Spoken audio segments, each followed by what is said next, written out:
कोयले में lemon mix करने से आपको क्या रिजल्ट्स मिल सकते हैं, शायद इसका आपको अंदाज़ा भी नहीं। दोस्तों, ये टेक्नीक पुराने ज़माने की है और अभी भी गांव के कुछ लोग इसको इस्तेमाल करते हैं।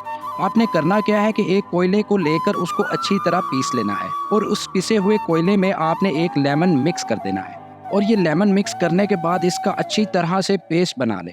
अब आपका मिक्सचर तैयार हो चुका है।